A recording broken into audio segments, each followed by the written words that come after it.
What was the first secret map you ever found in Doom? Did you manage to unravel John Romero's riddle in the dark halls of Toxin Refinery?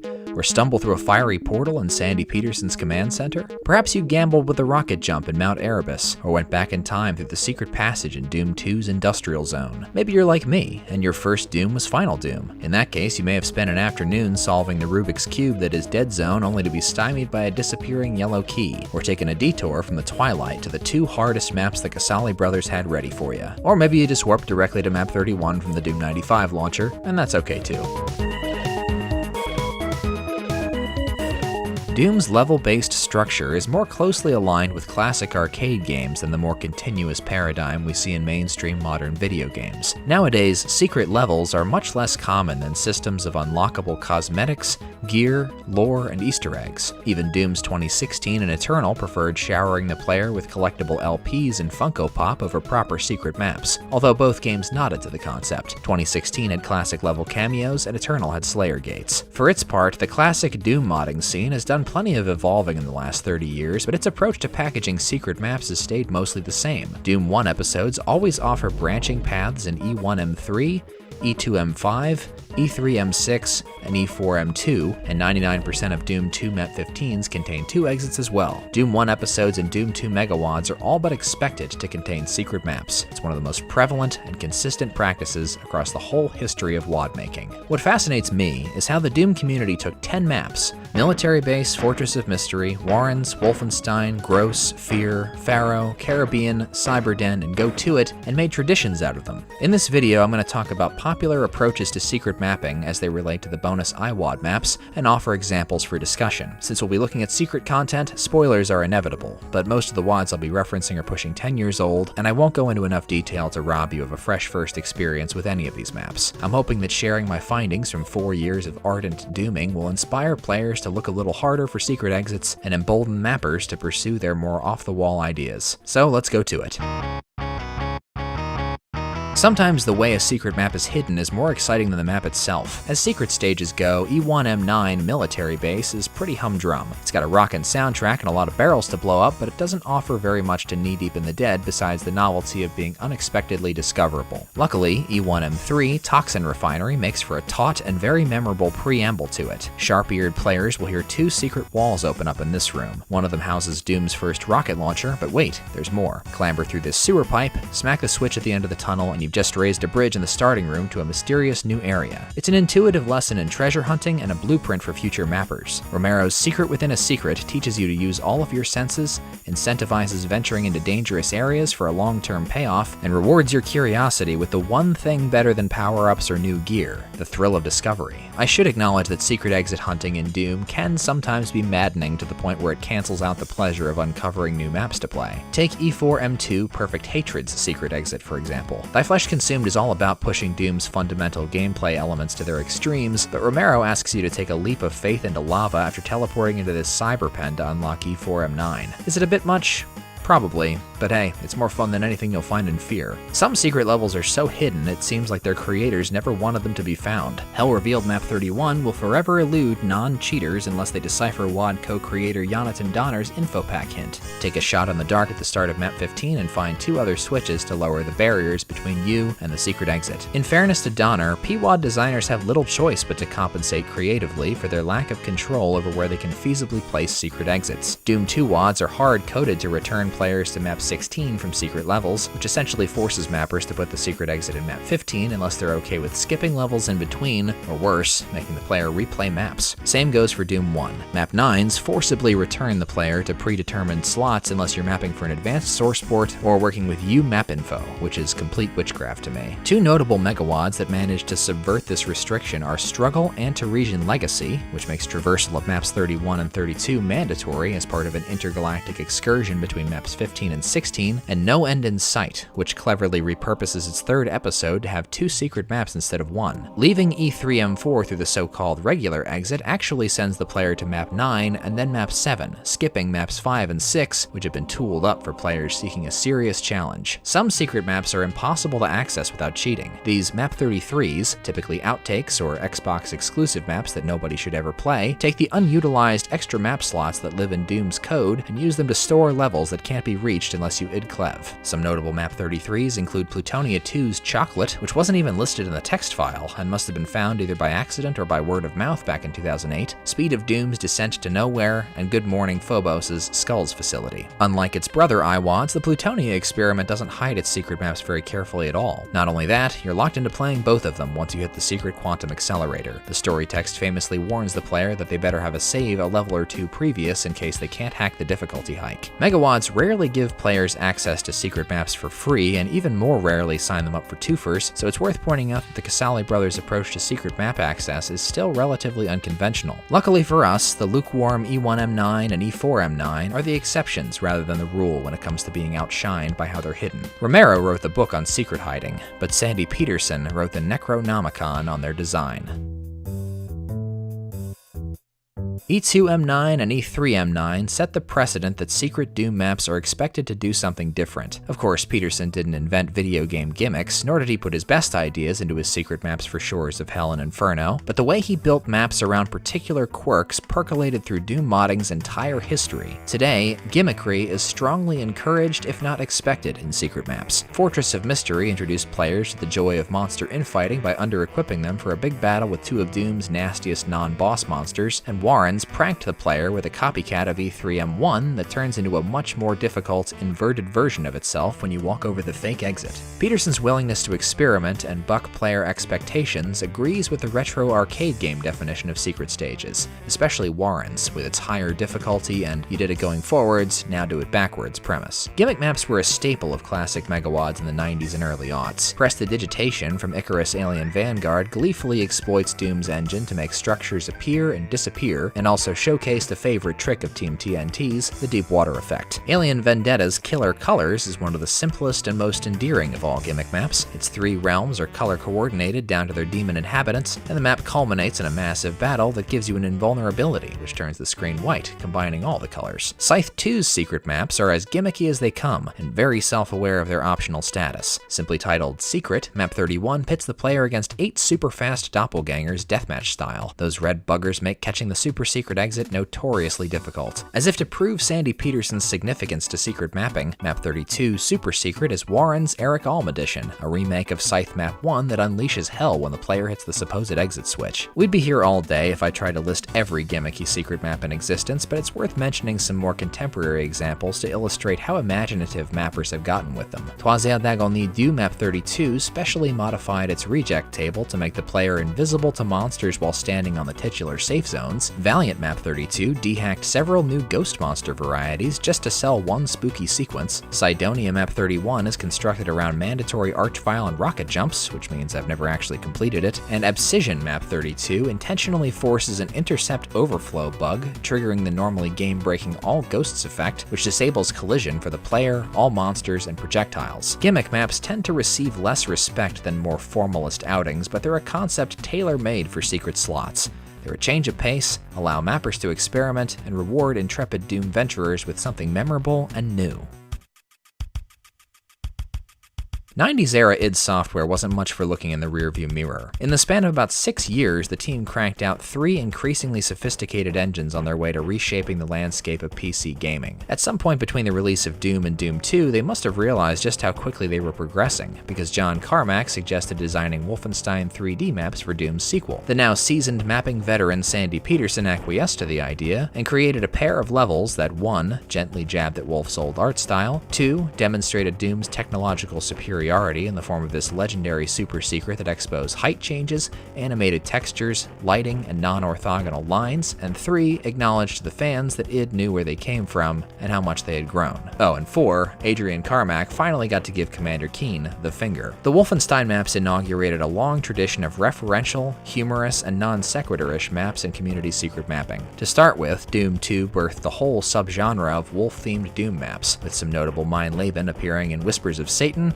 Hellbound, and Nostalgia, but it didn't take long for modders to iterate and expand on id Software-related references. Requiem Map 31 by a.k.a. Karanen is a partial remake of Quake E1M6 The Door to Cthon. It took similar relish in flexing the Doom engine's capabilities, but also seemed to mourn its inevitable deprecation at the hands of Quake's advanced tech.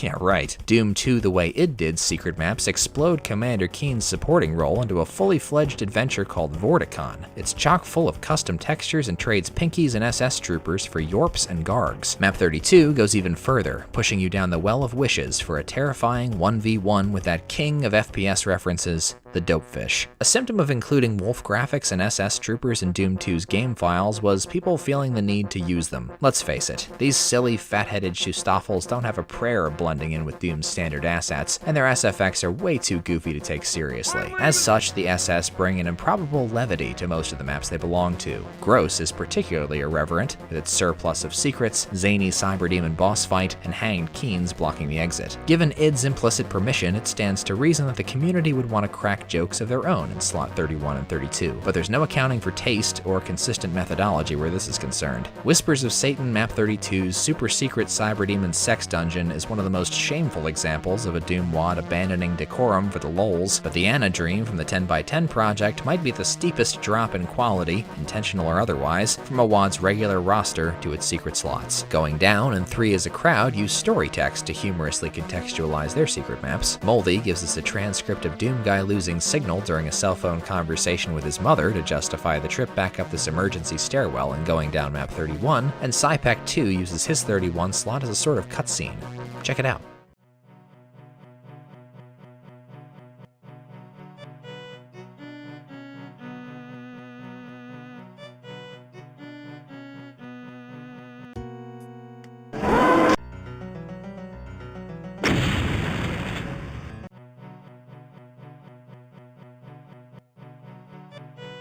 Sunlust's super secret map is best known for its double take-worthy title and rather unfair combat, but it also produced one of the most chuckle-worthy text file commentaries I've read. Danny Babinga says, "Tired of maps being too hard? Then I could recommend practice. Practice is fun and good for you. Kill 2 cyber demons in a smallish room with bumpy floors, or face 50 revenants without any room to dodge. Everything is fun if you just practice. Been shotgunning Barons since 1994? Try map 32 of Sunlust. It's a good map, I promise.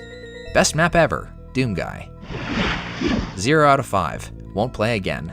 Anonymous." As the Doom community accumulated folk heroes, secret maps paying homage to designers not on id's payroll began to appear with increasing frequency. Epic 2 Map 31's opening view automatically invokes Kim Andre Malda's Misery Halak from Alien Vendetta. Hellbound Map 31's ravaged Technoscape and Commander Keen's Scavenger Hunt wink directly at Speed of Doom, and A2 Rob's Machete from this year serves up a pair of secret maps that hit the same beats as Scythe 2's. Map 31's Slayer is another evil marine playground with a merciless secret exit timer, and map 32, Running Late, amps up the first map of an earlier A2 Rob WAD the same way Alm did with Get Going. Festering Wicked Helix sectors from Resurgence is perhaps the most celebrated of all homage-based secret maps. Joshi fused set pieces and visuals from 4 signature Zazer maps into one spiraling, time-traveling, self-constructing experience. Some mappers use secret slots to escape id Tech's gravitational pull entirely. JPCP Map 32 remakes a level from Payday, The Heist out of line defs and sectors, complete with a 5-minute timer on a safe deep within the map, and police retaliation in the form of a demon ambush. The only constant in Doom 2 style secret maps is the protected right to break the 4th wall.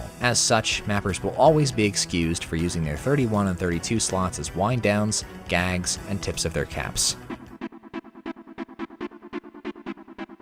The argument could be made that Fortress of Mystery or Warrens minted the idea of secret maps being reserved for special challenges, but the Plutonia experiment stole Sandy Peterson's thunder with overkill and undiluted swagger. Go To It has commonly been credited with founding the slaughter map genre since its Screaming Legions first dropped Jaws in '96, and it inadvertently spawned a meme naming convention that nearly every Plutonia-style megawatt has followed since. Plutonia 2's Go For It, PRCP's Have At It, and Sidonia's Get On It all follow the same formula. Borrow a basic structure from a famous map 1, fill it with monsters, supplies, and cyber demons, then follow the title's instructions. Of course, challenging secret maps have not been confined to Plutonia tribute projects. Mostly Harmful from Hell Revealed was built to knock the socks off players persistent enough to find it, and Hell Revealed 2 upped the ante even further. Jonas Farragon's Playground is still an essential rung on the slaughter ladder for up-and-coming punishment seekers. With a bit of help from Heretic and Hell Revealed, Alien Vendetta's No No Guts, No Glory patented the trope of the castle map with monster moats and parapets full of snipers, which got airtime in Hell Revealed 2 and Kama Sutra's first secret map. Fire King Says No Cheating from Back to Saturn X Episode 2 has too many monsters to accommodate saving if you play it on the vanilla EXE. Those familiar with Joshi's work should have seen that coming. He's also the mastermind behind Speed of Doom's Pyramid of Death, which pushes the limits of sanity even within a megawad known for making boys into men. Akeldama's 30-second map by Doom Kid and Valkyrie Force is an excellent contemporary example of a standing room only monster mash that harkens back to the Casali's brand of mayhem. Fair warning, it is a lot longer than Go To It. Speaking of too many monsters, the non-mandatory nature of secret maps makes them ideal homes for excessively large maps. Nova 2 Map 32, Valiant Map 31, Eternity Map 32, and Resurgence Map 32 all have the highest monster counts in their respective megawads, though kill counts tend to correlate more with par time than difficulty. Cyber War 7734, for instance, gives you 18 supercharges, 11 megaspheres, and 8 invulnerabilities to help you tame its armies. Sometimes there are maps that can be so unpleasant or prohibitively difficult that they would be unable to function in the regular roster, and there's no better example of such a map than Down the Drain from its namesake megawad. Maps 1 to 30 showcase Benjogami at his most accessible, but Map 31 takes full advantage of the assumption that players seeking secret maps know what they're getting into. I expected hyper-challenging secret maps to be prevalent before researching for this video, but it turns out they're a bit more niche than I expected. My theory is that challenging secret maps have a larger presence in secret mapping proportional to their representative body because of how intimidating Cyberden and Go To It were back in the day. Those maps capitalized on two of the most prehistoric sensations that Doom can make you feel: fear in the face of overwhelming odds, and white-hot adrenaline in the bloody fray. Secret slots are tailor-made havens for mappers to take the gloves off and for players to put their skills to the test, if they wish.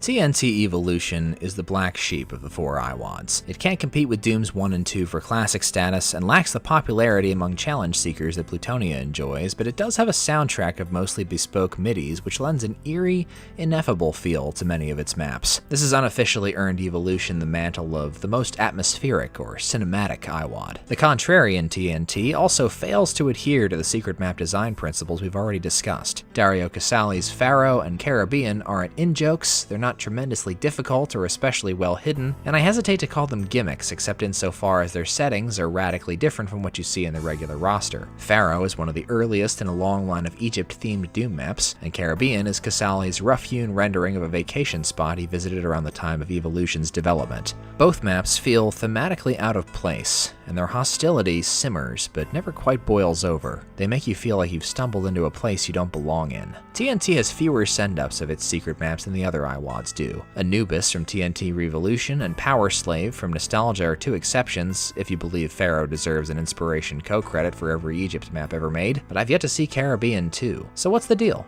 Why don't TNT's secret maps get any respect? Well, my theory is they actually do, but it's harder to identify TNT's influence because it's much broader and more abstract. I like to refer to its discipline as now for something completely different, or the great beyond, two flavors of the idea that secret maps should be sandboxes in which mappers can free themselves from a megawad's prevailing tone or philosophy, jettison the player to self-contained anomalous worlds, or sometimes both at once. Unsurprisingly, Team TNT proved itself adept at this sort of thing with their post-evolution work. Jim Lowell's Great Balls of Fire and Ty Halderman's Prestidigitation throw Icarus Alien Vanguard's gameplay staples and visual code out the window, but Jim Flynn's Monster Mansion outstrips them both with sheer ingenuity. One of Eternal Doom's more palatable puzzle boxes, Monster Mansion yanks the player out of the megawad's medieval middle act for a lengthy tour of an ultramodern estate rigged with all kinds of traps, gizmos, and mapping trickery. TNT alumnus Tom Mustaine graduated to Perdition's Gate, whose secret maps certainly qualify for Great Beyond classification. The planet of living rock and the sea of radioactive waste harbor surreal visuals, eclectic combat, and bear absolutely no resemblance to the typical environments found in the mainline progression.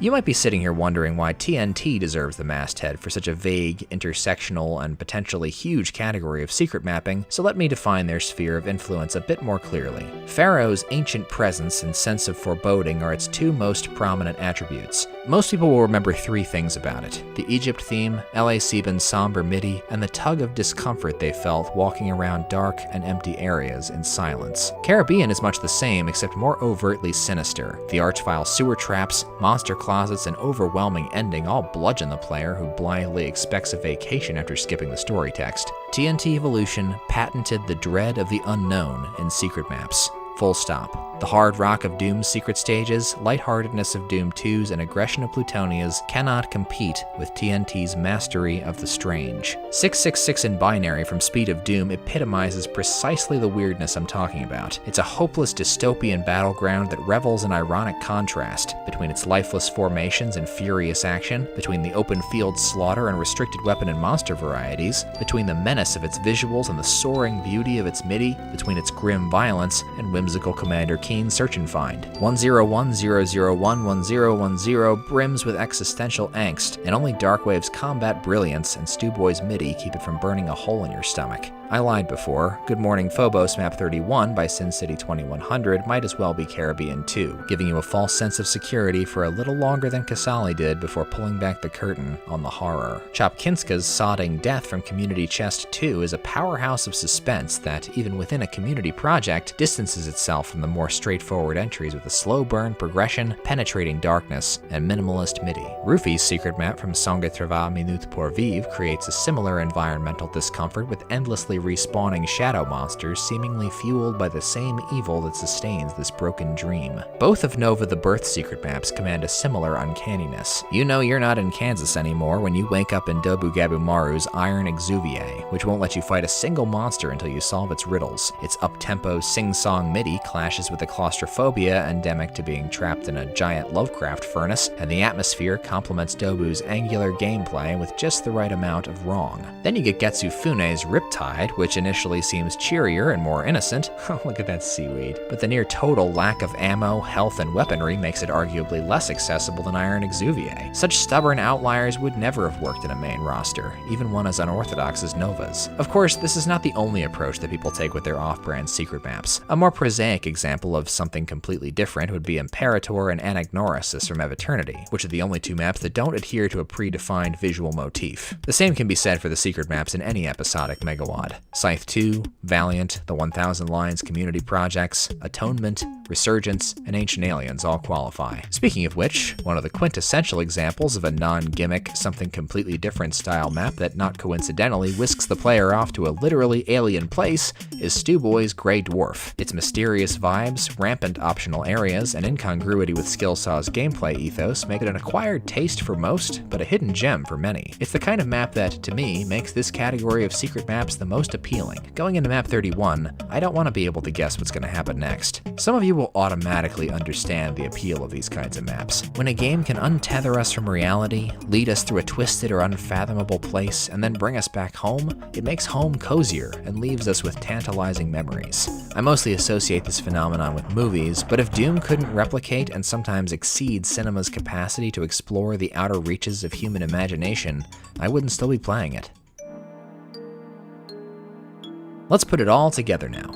If I had to pick a Doom 2 Megawad whose maps 31 and 32 best encapsulate what secret mapping is all about, I would choose Nova 3. For starters, map 15's brain trust of designers buried the secret exit in an obscure side passage and locked it behind 3 doors that need secret skull keys, so you'll feel very accomplished before you even step foot in map 31. Solar Powered by Big Ol' Billy immediately distinguishes itself with its dazzling skybox, Mesoamerican future tech hybrid aesthetic, and a unique progression gimmick hinted at by its title. Your main objective is to manipulate the map's sleeping machinery such that the booming skybox sun shines on 5 solar panels, which power the bridge that leads to the regular exit. If you survive the treacherous shootout way up high, backtrack to this tucked away ruin in the lava and you'll be faced with a pre-colonial brain teaser followed by a ferocious battle with a host of heliolatrous fiends. It's an instantly engrossing, creative, and unusual map that overlaps gimmickry, challenge, obscurity, and idiosyncrasy. But next to its compadre in the 32 slot, it looks downright conventional.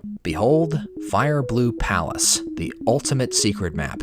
I've spent this entire video discussing qualities that distinguish secret maps from regular ones, and Fire Blue Palace embodies pretty much all of them. Fire Blue Palace is deliriously gimmicky, BFG only, color coordinated, and limited to 3 monster types. Fire Blue Palace is a challenge. Bemused and Scotty throw archviles and cyber demons at you like they're going out of style, and toss in high-stakes platforming at the end as an afterthought. Fire Blue Palace is a meme. It's slathered in one of Doom's most infamous textures, it looks intricate, but it's brazenly copy-pasted, and on Ultraviolence there are exactly 69 monsters.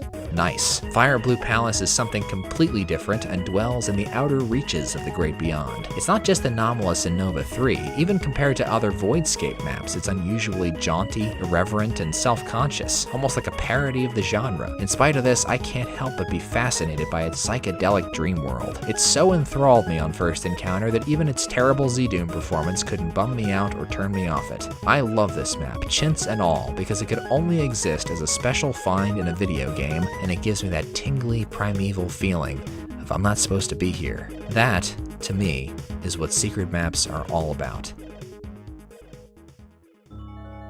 This video is by no means exhaustive. Many more weird and wonderful Doom worlds await your discovery.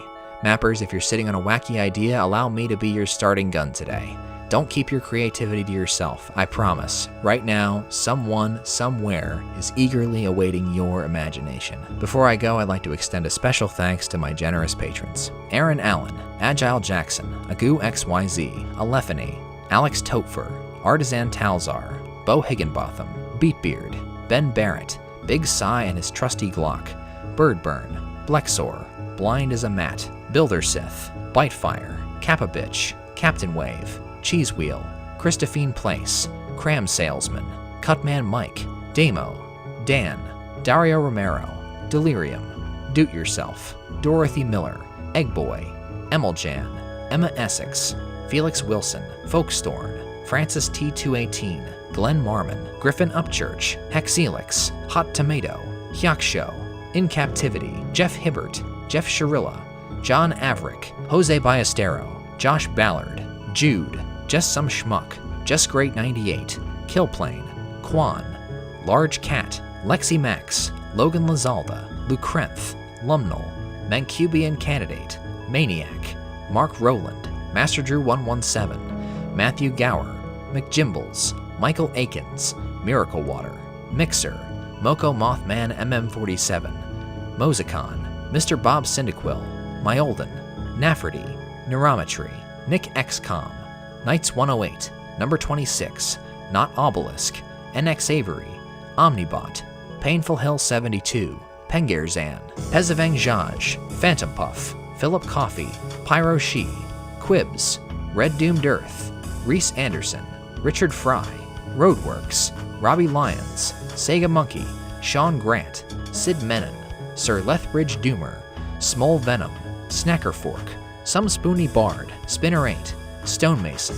Stupid Nick, Sunriser, Super Pecan Man, Sylvester Priss, Tarakushino, That Guy Known as Will, The Fiery Charmeleon, The Freeman 500, The Sapphire Try, TJG 1289, Trilby Trillion, Turbine 2K5, YBmo Not a Crab, William Huber, and Wankashak.